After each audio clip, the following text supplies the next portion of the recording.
Καλησπέρα σας. Είμαι ο Μπαντής Κωνσταντίνος από το μυστικό γραφείο Keller Williams One στη Λάρισα.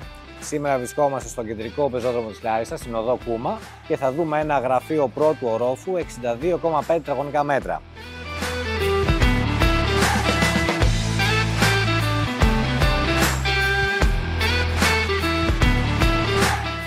Αποτελείται από 3 χώρους, κουζίνα και το μπάνιο του.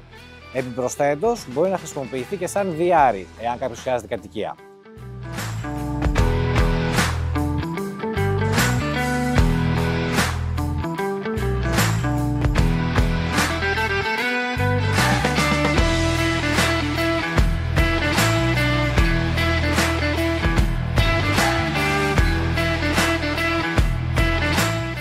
Θα χαρώ πάρα πολύ να μου τηλεφωνήσετε και να το δούμε από κοντά.